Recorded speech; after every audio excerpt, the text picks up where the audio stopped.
नमस्ते सत श्री अकाल। ये हुण अपना कैमिस्ट्री का यूनिट 1 ही आ, unit 1 part 2। So first unit का कुछ आपां हिस्सा कर लिया सी।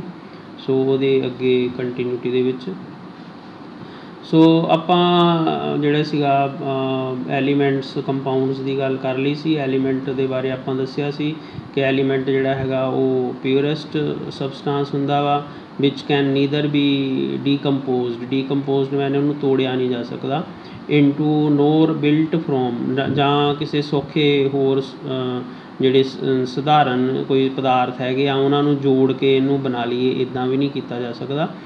सो एलीमेंट जिहड़ा हुंदा है अपने आप विच इहदी एक आरंभिक आपां कह लीए होंद हुंदी आ। मतलब जिद्दां पंजाबी विच ऊड़ा ऐड़ा, इंग्लिश विच ABC हुंदे आ, भी वो जे आपां कहीए जी ए कित्थों बनिया तो ए बस हैगा आ, वो कितों बनिया नहीं हुंदा। ABCD XYZ तक 26 जिहड़े हैगे आ वो बस हैगे आ, उत्थों गल शुरू होनी आ। सो इदां एलीमेंट जिहड़ा हैगा कैमिस्ट्री दे विच वो प्योरेस्ट सबसटांस आ। उन्होंने असीं आपां ए दे टुकड़े करके कोई होर कह दी जी ए नूं अद्धा लिख लीए तो कोई नवां अखर बनू, इदां नहीं हुंदा। सो ए ही हुंदा वा, जिहदा ए लिखिया तो ए बस ए हैगा ना दा इनू आपां इहदा टुकड़ा कर सकते, ना कि किसी नूं जोड़ के ए बना सकते हैं। बस ए तो गल शुरू होनी आ, ठीक है। इदां B तो गल शुरू होनी आ। सो ये मतलब आरंभिक एक तरह के मुढ़ले जिहड़े आ वो चीज़ आ। सो इदां एलीमेंट जिहड़ा सीगा आपां दस्सिया सी कि वो मुढ़ला हैगा, आरंभिक चीज़ हैगी आ। उस तो बाद फिर जो आपस एलीमेंट जिहड़े हैगे आ छोटे लैवल ते एटोमिक लैवल ते एटम आपस विच जुड़ते बखरे एलीमेंटा के तो फिर कंपाउंड बनता सीगा। सो फिर आप इनऑर्गैनिक तो ऑर्गैनिक कंपाउंड की गल की सी। फिर आप मिक्सचर ते पहुँच गए सी कि मिक्सचर जिहड़ा हैगा ओहदी जिहड़ी कंपोजिशन जिहड़ी हैगी आ, कंपोजिशन अखर हैगा कंपोजिशन मैंने भी कितना पानी लैना, कितनी खंड लैनी आ, जिन्नी मर्जी खंड तो जिन्ना मर्जी पानी लै लो। वो कंपोजिशन मतलब डेफिनेट जिहड़ा हैगा प्रपोर्शन नहीं हैगी इहदे विच। कंपाउंड विच आपां दस्सिया सीगा कि डेफिनेट प्रपोर्शन होनी चाहिए है जिहड़े आपस विच जुड़नगे। सो मिक्सचर दे विच डेफिनेट प्रपोर्शन की कोई लोड़ नहीं हुंदी, कोई भी प्रपोर्शन हो सकती आ।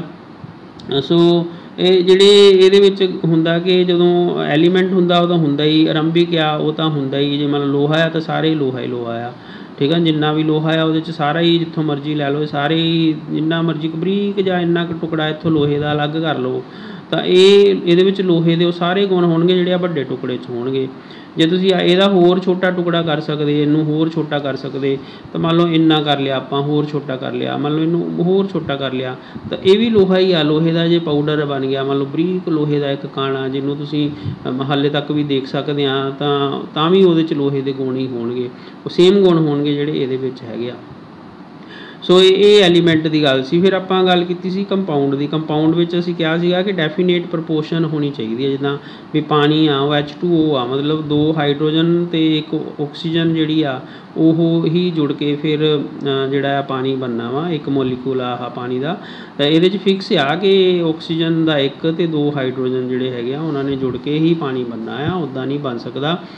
सो ये डेफिनेट प्रपोर्शन आ। सो जिहड़ी हैगी आ मिक्सचर आ, मिक्सचर दे विच जिहड़ी कंपोजिशन आ, मतलब जिहड़ियां चीज़ां नूं मिल के वो कंपोज होया, रल के बनिया वो चीज़ां नूं, वो मिक्सचर दे विच वो चीज़ां जिन्नी मर्जी लै लो, जिन्ना मर्जी तुसीं एक बाल्टी पानी विच एक नमक का चमचा पा लो, एक बाल्टी पानी लैके वो तुसीं 10 नमक के चमचे पा लो, तुसीं एक बाल्टी दे विच खंड जिहड़ी हैगी आ वो अद्धा किलो खंड पा लो, तुसीं किलो खंड पा लो, तुसीं 2 किलो खंड पा लो, बस वो खंड आ ते पानी आ। बेशक वो मिक्स हो गए, ਉਹਦਾ स्वाद मिठा हो गया या नमक घोल के वो नमकीन हो गया, पर पानी ते नमक आपस चुंबड़े नहीं।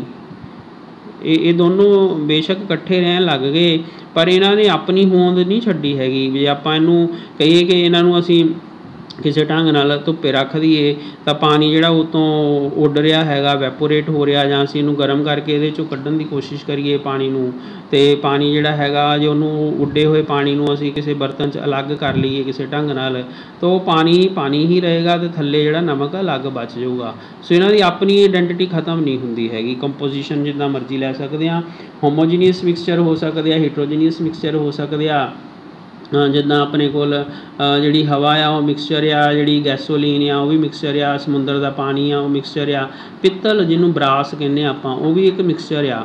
ਉਹ ਬੇਸ਼ੱਕ ਤੁਹਾਨੂੰ ਲੱਗਦਾ ਹੋਊਗਾ ਕਿ ਜਿਹੜਾ ਬਰਾਸ ਆ ਉਹ ਜਿਹੜਾ ਆ ਪਿੱਤਲ ਆ ਜਿਹਨੂੰ ਆਪਾਂ ਕਹਿੰਦੇ ਵੀ ਉਹ ਪਿੱਤਲ ਧਾਤ ਹੋਊਗੀ, ਪਿੱਤਲ ਧਾਤ ਦੇ ਵਿੱਚ ਨਹੀਂ ਆਉਂਦਾ। ਪਿੱਤਲ ਜਿਹੜਾ ਹੈਗਾ ਇਹ ਮਿਕਸਚਰ ਆ, ਇਹ ਐਲੋਏ ਆ, ਐਲੋਏ ਨੂੰ ਐਲੋਏ ਕਹਿੰਦੇ ਆ, ਐਲੋਏ।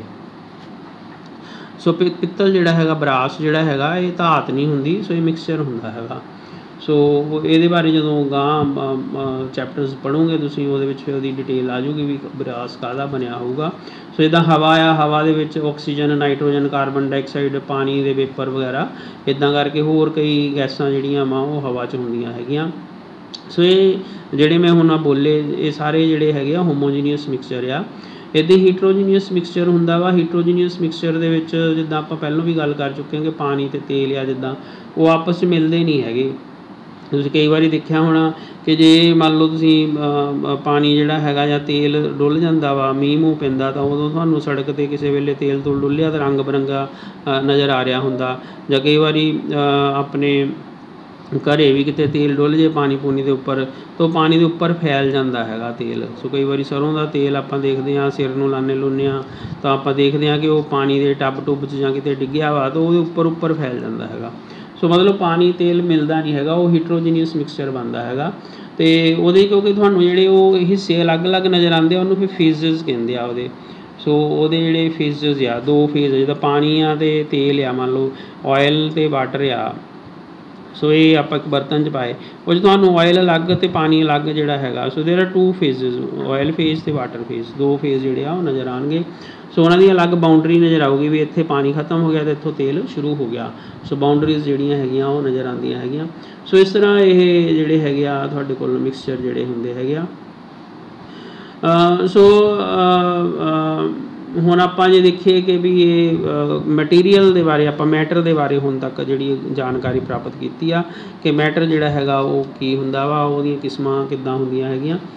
ਨਾ ਉਹ ਅਸੀਂ ਦੇਖਦੇ ਹਾਂ ਕਿ ਵੀ ਠੀਕ ਆ ਪਦਾਰਥ ਹੋ ਗਿਆ। ਹੁਣ ਅਸੀਂ ਨਾਪਣ ਤੋਲਣ ਦੀਆਂ ਗੱਲਾਂ ਕਰਦੇ ਹਾਂ ਕਿ ਅਸੀਂ ਨਾਪਣਾ ਤੋਲਣਾ ਕਿੱਦਾਂ ਹੈਗਾ ਵਾ, ਅਸੀਂ ਇਹਨਾਂ ਨੂੰ ਓਬਜ਼ਰਵ ਕਿੱਦਾਂ ਕਰਨਾ ਹੈਗਾ, ਇਹਨਾਂ ਦੀ ਓਬਜ਼ਰਵੇਸ਼ਨ ਆ, ਓਬਜ਼ਰਵੇਸ਼ਨ ਇਹਨਾਂ ਦਾ ਪ੍ਰੀਖਣ ਕਰਨਾ, ਇਹਨਾਂ ਨੂੰ ਧਿਆਨ ਨਾਲ ਦੇਖਣਾ, ਧਿਆਨਪੂਰਵਕ ਦੇਖਣਾ ਚੀਜ਼ਾਂ ਨੂੰ ਵੀ ਇਹ ਕੀ ਹੈਗੀਆਂ, ਕਿੱਦਾਂ ਹੈਗੀਆਂ, ਦਾ ਰੰਗ ਕੀ ਹੈਗਾ, ਇਹ 'ਚੋਂ ਸਮੈਲ ਤਾਂ ਨਹੀਂ ਆਉਂਦੀ ਹੈਗੀ। ਸੋ ਇਹਨੂੰ ਸਮੈਲ ਨੂੰ ਔਡਰ ਕਹਿੰਦੇ ਆ, ਔਡਰ। ਠੀਕ ਹੈ। ਸੋ ਸਮੈਲ, ਔਡਰ ਮਤਲਬ ਸਮੈਲ। ਸੋ ਡੀਓਡਰੈਂਟ ਵਰਤਦੇ ਨਾ ਅੱਜ ਕੱਲ੍ਹ, ਬਹੁਤ ਮਸ਼ਹੂਰੀਆਂ ਆਉਂਦੀਆਂ ਡੀਓਡਰੈਂਟ ਵੀ ਪਸੀਨਾ ਆ ਗਿਆ ਤਾਂ ਫਲਾਨੀ ਛਿੜਕ ਲਓ ਤਾਂ ਫਿਰ ਸਮੈਲ ਨਹੀਂ ਆਊਗੀ। ਔਡਰ ਮੈਨੇ ਸਮੈਲ। ਸੋ ਕਲਰ, ਔਡਰ। ਫਿਰ ਇਹਨੂੰ ਜੇ ਗਰਮ ਕਰੀਏ ਕੋਈ ਚੀਜ਼ ਆ ਤਾਂ ਉਹ ਪਿਘਲਦੀ ਹੋਊਗੀ, ਮੈਲਟਿੰਗ ਪੁਆਇੰਟ। ਸੋ ਮੈਲਟ ਕਿੱਦਾਂ ਕਰਦਾ, ਜਿੱਦਾਂ ਮੋਮ ਆ, ਮੋਮ ਨੂੰ ਗਰਮ ਕਰੋ ਤਾਂ ਪਿਘਲ ਕੇ ਪਾਣੀ ਵਾਂਗ ਤਰਲ ਹੋ ਜਾਂਦਾ ਹੈ ਨਾ।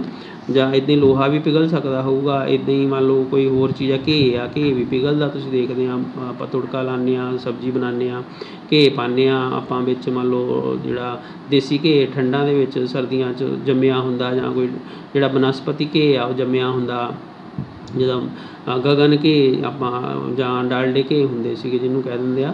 ਸੋ ਉਹ ਜਿਹੜੇ ਆ ਢੇਲੇ ਜਿਹੇ ਹੁੰਦੇ ਆ ਹੈ ਨਾ, ਉਹਨੂੰ ਚਮਚੇ ਨਾਲ ਸਖਤ ਹੁੰਦੇ ਆ, ਉਹ ਪਿਘਲਦੇ ਆ। ਸੋ ਮੈਲਟਿੰਗ ਪੁਆਇੰਟ ਮਤਲਬ ਜਿੱਦਾਂ ਬਰਫ਼ ਆ, ਬਰਫ਼ ਪਿਘਲ ਜਾਂਦੀ ਆ, ਮੈਲਟ ਕਰ ਜਾਂਦੀ ਆ ਹੈ ਨਾ। ਪਿਘਲਣ ਦਰਜਾ ਜਿਹਨੂੰ ਤੁਸੀਂ ਕਹਿ ਸਕਦੇ ਆ ਕਿ ਕਿੰਨੇ ਤਾਪਮਾਨ 'ਤੇ ਪਿਘਲ ਗਈ ਆ ਚੀਜ਼। ਸੋ ਇਹ ਵਾਲੀਆਂ ਚੀਜ਼ਾਂ, ਜਾਂ ਉਬਲਿਆ ਜਿੱਦਾਂ ਪਾਣੀ 100 ਡਿਗਰੀ 'ਤੇ ਉਬਲ ਜਾਂਦਾ ਹੈਗਾ, ਬੋਇਲਿੰਗ ਪੁਆਇੰਟ। ਇਹ ਉਹਦੇ ਬਾਰੇ ਜਾਣਕਾਰੀਆਂ ਪ੍ਰਾਪਤ ਕਰਨ ਦੇ ਤਰੀਕੇ ਆ। ਫਿਰ ਉਹਦੀ ਡੈਂਸਿਟੀ ਕਿੰਨੀ ਆ, ਸੋ ਕਿਸੇ ਵਸਤੂ ਦੀ ਹੁਣ ਡੈਂਸਿਟੀ ਕੀ ਚੀਜ਼ ਆ, ਡੈਂਸਿਟੀ ਜਿਹੜੀ ਹੈ ਇਹ ਚੀਜ਼ਾਂ ਸਮਝਣੀਆਂ ਪੈਣਗੀਆਂ ਆਪਾਂ ਨੂੰ। ਇਹ ਬਹੁਤ ਜ਼ਰੂਰੀ ਇੰਪੋਰਟੈਂਟ ਚੀਜ਼ਾਂ ਹੈਗੀਆਂ। ਜੇ ਗੱਲਾਂ ਸਾਨੂੰ ਨਾ ਸਮਝ ਲੱਗੀਆਂ ਤਾਂ ਫਿਰ ਸਾਨੂੰ ਕੁਛ ਨਹੀਂ ਸਮਝ ਲੱਗਣਾ। ਦੇਖੋ ਸਭ ਤੋਂ ਇੰਪੋਰਟੈਂਟ ਗੱਲ ਹੈਗੀ ਹੈ ਮਾਸ। ਮਾਸ ਜਿਹਨੂੰ ਤੁਸੀਂ ਪੁੰਜ ਕਹਿੰਦੇ ਆ, ਠੀਕ ਹੈ। ਪੁੰਜ ਮਤਲਬ ਜਿਹਨੂੰ ਤੁਸੀਂ ਗ੍ਰਾਮਾਂ ਵਿੱਚ ਜਾਂ ਕਿਲੋਗ੍ਰਾਮਾਂ ਵਿੱਚ ਨਾਪਦੇ ਆ। Kilogram, gram, kilogram, quintal, ton, ਇੱਦਾਂ ਤੁਸੀਂ ਤੋਲਦੇ ਆ। ਮਤਲਬ ਤੱਕੜੀ ਵਿੱਚ ਤੋਲਣ ਵਾਲੀ ਜਿਹੜੀ ਚੀਜ਼ ਆ। ਸੋ ਤੱਕੜੀ ਤੁਸੀਂ ਸਮਝਦੇ ਆ। ਸੋ ਆਮ ਤੁਹਾਡੇ ਘਰ ਉਹ ਆਪਾਂ ਪੰਜਾਬੀ ਲੋਕ ਆ ਤਾਂ ਆਪਾਂ ਨੂੰ ਪਤਾ ਕਿ ਸਾਡੇ ਘਰਾਂ ਮਹੱਲਿਆਂ ਦੇ ਵਿੱਚ ਉਹ ਲੈ ਕੇ ਆਉਂਦੇ ਆ। ਸਬਜ਼ੀ ਸੁਬਜ਼ੀ ਵਾਲਿਆਂ ਕੋਲ ਵੀ ਤੱਕੜੀ ਹੁੰਦੀ ਆ। ਅਤੇ ਰੱਦੀ ਵੇਚਣ ਵਾਲੇ ਉਹ ਹੁੰਦੇ ਨਾ, ਅਖਬਾਰਾਂ ਦੀ ਰੱਦੀ ਵੇਚ ਦਿਓ, ਕਬਾੜ ਵੇਚ ਦਿਓ, ਅਤੇ ਉਹ ਵੀ ਆਪਣੇ ਕੋਲ ਆਹ ਇੱਦਾਂ ਦੀ ਤੱਕੜੀ ਹੁੰਦੀ ਆ ਉਹਨਾਂ ਕੋਲ। ਸੋ ਇੱਥੇ ਆ ਇੱਥੋਂ ਉਹ ਇਹਨੂੰ ਫੜ ਲੈਂਦੇ ਆ ਅਤੇ ਇਹਦੇ 'ਚ ਇੱਧਰ ਬੱਟੇ ਰੱਖਦੇ ਆ ਅਤੇ ਇੱਧਰ ਅਖਬਾਰਾਂ ਰੱਖਦੇ ਆ। ਸੋ ਇਹ ਇੱਕ ਬੈਲੈਂਸ ਹੁੰਦਾ ਵਾ, ਇਹਨੂੰ ਬੈਲੈਂਸ ਕਹਿੰਦੇ ਆ ਤੱਕੜੀ, ਆਪਾਂ ਜਿਹਨੂੰ ਅਸੀਂ ਕਹਿੰਦੇ ਬੈਲੈਂਸ। ਸੋ ਅਸੀਂ ਆਮ ਪੰਜਾਬੀ 'ਚ ਇਹਨੂੰ ਤੱਕੜੀ ਕਹਿੰਦੇ ਹਾਂ। ਸੋ ਇੱਦਾਂ ਦੀ, ਜਾਂ ਅੱਜ ਕੱਲ੍ਹ ਸਪਰਿੰਗ ਵਾਲੀਆਂ ਤੱਕੜੀਆਂ ਆ ਗਈਆਂ ਵੀ ਉਹ 'ਚ ਸਪਰਿੰਗ ਜਿਹਾ ਬਣਿਆ ਹੁੰਦਾ ਵਾ, ਇੱਦਾਂ ਕਰਕੇ ਸਪਰਿੰਗ ਹੁੰਦਾ ਵਾ। ਸਪਰਿੰਗ ਜਿਹੜਾ ਹੈਗਾ ਉਹ ਸਪਰਿੰਗ ਜਿਹੜਾ ਉਹਦੇ ਥੱਲੇ ਹੁੱਕ ਜਿਹੀ ਲੱਗੀ ਹੁੰਦੀ ਆ ਅਤੇ ਇਹਨੂੰ ਇੱਦਾਂ ਇੱਕ ਡੱਬੀ ਜਿਹੀ ਦੇ ਵਿੱਚ ਬੰਦ ਕੀਤਾ ਹੁੰਦਾ ਵਾ ਅਤੇ ਇੱਥੇ ਇੱਕ ਵਿੰਡੋ ਹੁੰਦੀ ਆ ਤਾਂ ਇੱਥੇ ਨਿਸ਼ਾਨ ਲੱਗੇ ਹੁੰਦੇ ਆ। ਸੋ ਆਹ ਸਪਰਿੰਗ ਦਾ ਜਿਹੜਾ ਨਿਸ਼ਾਨ ਆ ਇੱਥੇ ਗਿਣਤੀ ਲਿਖੀ ਹੁੰਦੀ ਆ। ਤਾਂ ਉਹ ਜਿਹੜੀ ਆਹ ਇੱਥੇ ਇੱਕ ਪੱਤੀ ਜਿਹੀ ਹੁੰਦੀ ਹੈ, ਇਹ ਕਿੰਨੀ ਥੱਲੇ ਨੂੰ ਭਾਰ ਲਟਕਾ ਕੇ ਇੱਥੇ ਭਾਰ ਲਟਕਾ ਦਿੰਦੇ ਆ। ਇੱਥੇ ਹੁੱਕ ਹੁੰਦੀ ਆ, ਇਹਨੂੰ ਗਾਂਹ ਫਿਰ ਲਟਕਾ ਦੇ ਕਿੱਲ ਕੁੱਲ 'ਤੇ ਲਟਕਾ ਕੇ ਅਤੇ ਇਹਦੇ 'ਚ ਭਾਰ ਲਟਕਾ ਦਈਦਾ। ਮੰਨ ਲਓ ਇੱਥੇ ਗੱਠੜੀ ਜਿਹੀ ਰੱਸੀ ਰੁੱਸੀ ਨਾਲ ਜਾਂ ਕਿਸੇ ਢੰਗ ਨਾਲ ਭਾਰ ਲਟਕਾ ਦਈਏ ਤਾਂ ਆਹ ਜਿਹੜਾ ਸਪਰਿੰਗ ਖੁੱਲ੍ਹਾ ਹੋ ਕੇ ਆ ਜਿਹੜੀ ਪੱਤੀ ਜਿਹੀ ਆ ਮੋਰੇ ਪੁਆਇੰਟਰ ਆ ਇਹ ਥੱਲੇ ਨੂੰ ਆ ਜਾਊਗਾ। ਇਹ ਇੱਥੇ 1 ਕਿਲੋ 2 ਕਿਲੋ 3 ਕਿਲੋ ਲਿਖਿਆ ਹੁੰਦਾ। ਸੋ ਉਹਦੇ ਨਾਲ ਅਸੀਂ ਭਾਰ ਤੋਲ ਲੈਂਦੇ ਹਾਂ ਵੀ ਕਿੰਨਾ ਭਾਰ ਆ ਗਿਆ ਹੈਗਾ। ਸੋ ਅੱਜ ਕੱਲ੍ਹ ਇੱਦਾਂ ਵੀ ਤੋਲਦੇ ਆ। ਸੋ ਸਬਜ਼ੀ ਸੁਬਜ਼ੀ ਵਾਲੇ ਕੋਲ ਦੂਜੀ ਤੱਕੜੀ ਹੁੰਦੀ ਆ ਜਿਹੜੀ ਉਹਦੀ ਤੇ ਰੇਹੜੀ 'ਤੇ ਪਈ ਰਹਿੰਦੀ ਆ, ਭਾਂਡੇ ਵਾਲੀ ਤੱਕੜੀ ਹੁੰਦੀ ਆ। ਅੱਜ ਕੱਲ੍ਹ ਡਿਜੀਟਲ ਤੱਕੜੀਆਂ ਵੀ ਆ ਗਈਆਂ ਹੈਗੀਆਂ, ਉਹ ਸਿੱਧਾ ਹੀ ਉਹਦੇ 'ਚ ਲਿਖੇ ਅੱਖਰ ਛਪੇ ਛਪਾਏ ਆ ਜਾਂਦੇ ਆ, ਕੁਛ ਵੀ ਨਹੀਂ ਕਰਨ ਦੀ ਲੋੜ ਪੈਂਦੀ। ਬਸ ਉਹ ਪਲੇਟਫਾਰਮ ਜਿਹਾ ਹੁੰਦਾ ਵਾ, ਉਹ ਪਲੇਟਫਾਰਮ ਦੇ ਉੱਪਰ ਤੁਸੀਂ ਸਮਾਨ ਰੱਖੋ, ਉੱਥੇ ਡੱਬੀ ਜਿਹਦੇ ਵਿੱਚ ਨੰਬਰ ਆ ਜਾਂਦਾ ਜੀ 2 ਕਿਲੋ ਅਤੇ 300 ਗ੍ਰਾਮ ਇੱਦਾਂ ਲਿਖਿਆ ਲਿਖਾਇਆ ਛਪਿਆ ਛਪਾਇਆ ਆ ਜਾਂਦਾ। ਸੋ ਇਸ ਤਰ੍ਹਾਂ ਜਿਹੜੀਆਂ ਹੈਗੀਆਂ ਇਹ ਮਾਸ ਜਿਹੜਾ ਹੈਗਾ ਇਹਨੂੰ ਆਪਾਂ ਨੇ ਦੇਖਣਾ ਕਿ ਮਾਸ ਜਿਹੜਾ ਹੈ ਬਹੁਤ ਇੰਪੋਰਟੈਂਟ ਚੀਜ਼ ਆ। ਪੁੰਜ ਜਿਹਨੂੰ ਤੁਸੀਂ ਗ੍ਰਾਮਾਂ 'ਚ ਕਿਲੋਗ੍ਰਾਮਾਂ 'ਚ ਜਿੱਦਾਂ ਹੁਣ ਤੁਸੀਂ ਗਹਿਣੇ ਆ ਸੋਨੇ ਦੇ ਤਾਂ ਉਹ ਮਿਲੀਗ੍ਰਾਮਾਂ ਦੇ ਵਿੱਚ ਵੀ ਹੁੰਦੇ ਆ, ਮਿਲੀਗ੍ਰਾਮਾਂ ਦੇ ਵਿੱਚ। ਸੋ ਮਿਲੀਗ੍ਰਾਮ ਦੇ ਵਿੱਚ ਵੀ ਉਹਨੂੰ ਤੋਲਿਆ ਜਾਂਦਾ ਹੈਗਾ। ਸੋ ਇਸ ਤਰ੍ਹਾਂ ਇਹ ਜਿਹੜੀਆਂ ਚੀਜ਼ਾਂ ਹੈਗੀਆਂ ਮਾਸ ਦੇ ਬਾਰੇ ਜਿਹੜੀ ਆਪਾਂ ਗੱਲ ਕੀਤੀ। ਫਿਰ ਆਪਾਂ ਵੋਲੀਅਮ ਦੇ ਬਾਰੇ ਗੱਲ ਕਰੀਏ ਤਾਂ ਵੋਲੀਅਮ ਜਿਹੜਾ ਹੈਗਾ ਉਹ ਕੀ ਹੈਗਾ। So you have volume. So volume ਬਾਰੇ ਆਪਾਂ ਗੱਲ ਕਰ ਚੁੱਕੇ ਹਾਂ ਵੈਸੇ। ਸੋ ਵੋਲੀਅਮ ਦਾ ਮਤਲਬ ਹੁੰਦਾ ਵੀ ਕਿਸੇ ਜਿਹੜੀ ਚੀਜ਼ ਆ ਉਹਨੂੰ ਕਿੰਨੀ ਥਾਂ ਦੀ ਲੋੜ ਆ ਰੱਖਣ ਲਈ, ਉਹਦਾ ਵੋਲੀਅਮ ਹੁੰਦਾ। ਆਇਤਨ ਜਿਹਨੂੰ ਆਪਾਂ ਕਹਿ ਦਿੰਦੇ ਹਾਂ। ਜਾਂ ਕੋਈ ਬਰਤਨ ਆ ਤਾਂ ਬਰਤਨ ਵਿੱਚ ਕਿੰਨੀ ਚੀਜ਼ ਫਿੱਟ ਕੀਤੀ ਜਾ ਸਕਦੀ ਆ, ਉਹ 'ਚ ਕਿੰਨੀ ਥਾਂ ਹੈਗੀ ਆ ਕਿ ਜਿੱਦਾਂ ਹੁਣ ਇੱਕ ਗਲਾਸ, ਉਹ 'ਚ ਕਿੰਨਾ ਪਾਣੀ ਭਰਿਆ ਜਾ ਸਕਦਾ, ਉਹ ਫਿਰ ਗਲਾਸ ਦਾ ਵੋਲੀਅਮ ਹੋ ਗਿਆ। ਜੇ ਮੰਨ ਲਓ ਤੁਹਾਡੇ ਕੋਲ ਇੱਕ ਗਲਾਸ ਆ, ਇਹ ਵਾਲੇ ਗਲਾਸ ਦੇ ਵਿੱਚ ਕਿੰਨਾ ਜਿਹੜਾ ਪਾਣੀ ਹੈਗਾ ਉਹ ਭਰ ਸਕਦੇ ਹਾਂ, ਜਾਂ ਕਿੰਨਾ ਮਿੱਟੀ ਦਾ ਤੇਲ ਜਾਂ ਕਿੰਨਾ ਦੁੱਧ ਤੁਸੀਂ ਇਹ 'ਚ ਭਰ ਸਕਦੇ ਹਾਂ, ਉਹ ਇਹਦਾ ਵੋਲੀਅਮ ਹੋ ਗਿਆ ਇਸ ਗਲਾਸ ਦਾ। ਸੋ ਇਹਦੇ ਵਿੱਚ ਕਿੰਨਾ ਆ ਸਕਦਾ, ਜਿੱਦਾਂ ਆਪਾਂ ਕਹਿੰਦੇ ਦੁੱਧ ਜਿਹੜਾ ਹੈਗਾ ਉਹ 250 ਜਿਹੜਾ ਹੈਗਾ ਲੀਟਰ, ਠੀਕ ਹੈ ਨਾ, ਲੀਟਰ।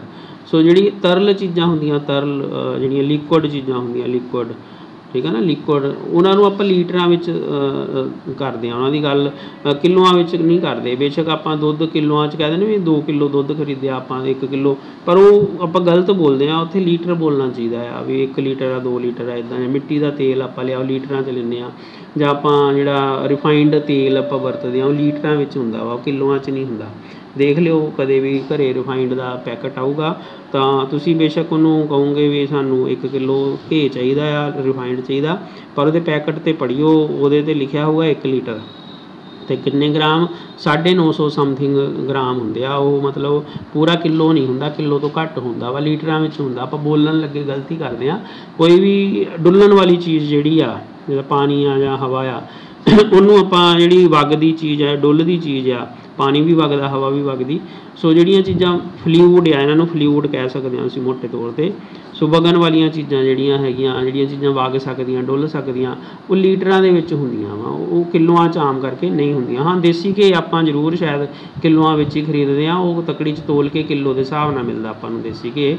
ਬਟ ਮੋਟੇ ਤੌਰ 'ਤੇ ਆਪਾਂ ਜਿਹੜੀਆਂ ਚੀਜ਼ਾਂ ਡੁੱਲਦੀਆਂ ਜਾਂ ਵਗਦੀਆਂ ਉਹਨਾਂ ਨੂੰ ਆਪਾਂ ਲੀਟਰਾਂ ਦੇ ਵਿੱਚ ਹੀ ਲੈਂਦੇ ਹਾਂ। ਅਤੇ ਵੋਲੀਅਮ ਤੋਂ ਭਾਵ ਇਹੀ ਹੁੰਦਾ ਕਿ ਇੱਕ ਬਰਤਨ ਜੇ ਗਲਾਸ ਆ ਤਾਂ ਉਹਦਾ ਵੋਲੀਅਮ ਫਿਕਸ ਆ, ਇਹ 'ਚ ਜਿੰਨਾ ਪਾਣੀ ਪੈ ਸਕਦਾ ਓਨਾ ਹੀ ਪਾਣੀ ਪੈ ਸਕਦਾ। ਜਿੱਦਾਂ ਨਾਪਾ ਹੁੰਦਾ ਵਾ ਦੁੱਧ ਵਾਲਿਆਂ ਦੇ ਕੋਲ, ਇੱਦਾਂ ਦਾ ਇੱਕ ਨਾਪਾ ਹੁੰਦਾ ਹੈ ਨਾ। ਸੋ ਇੱਦਾਂ ਕਰਕੇ